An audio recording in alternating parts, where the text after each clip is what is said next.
Hello friends, ఈ వీడియోలో మీరు చూస్తున్నది పచ్చి ఖర్జూరాలండి. ఇవి పండితే చాలా తీయగా ఉన్నాయి. ఇది అరకిలో 170 రూపాయల దాకా ఉన్నాయండి. మామూలుగా మనము డ్రై ఫ్రూట్స్గానే ఖర్జూరాలు తింటాము. ఇవి పచ్చివి అంటే పండుకు ఉన్న ఖర్జూరాలు. ఇవి ఎరుపు రంగులో ఉన్న ఖర్జూరాలండి. ఇవి కూడా తినడానికి చాలా తీయగా ఉన్నాయి. ఈ ఖర్జూరాల కంటే పచ్చ ఖర్జూరాల కంటే ఎరుపువి ఎక్కువ రేటుగా ఉన్నాయండి.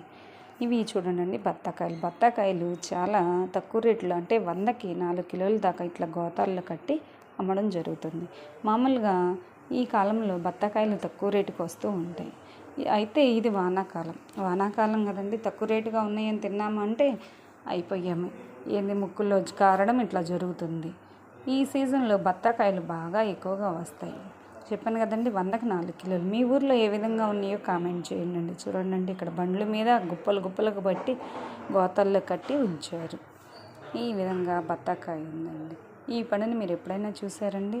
చూడండి, ఇది 3 పండ్లు 100 రూపాయలకు చెప్పడం జరిగింది. మీ పండు పేరు మీకేమన్నా తెలిస్తే కామెంట్ చేయండి. ఇవి చాలా తీయగా ఉంటాయి. నేను ముక్కలుగా కోసి కూడా మీకు చూపెడతాను. చూడండి, ఇవి చూడడానికి టమోటా షేప్లో ఉన్నాయి. రంగు పసుపు కలర్లో ఉన్నాయండి. మీరు ఎప్పుడన్నా ఈ పండుని తిన్నారా? తింటే కామెంట్ చేయండి. చూడండి, ఈ పండుని నేను ఏ విధంగా కోస్తున్నాను. ఇట్లా తీసి సన్నగా ముక్కలుగా కోసి తింటే చాలా టేస్ట్గా ఉందండి. మీరు ఎప్పుడైనా ఈ పండుని టేస్ట్ చేశారా? టేస్ట్ చేస్తే కామెంట్ చేయండి. మీరు కూడా ఇలాంటి పండ్లని సమృద్ధిగా తినాలి. పండ్లు మన ఆరోగ్యానికి చాలా మంచిది. వ్యాధి నిరోధక శక్తిని పెంచేది ఈ పండ్లేనండి. ఏమంటారు? అవునంటారా కాదంటారా?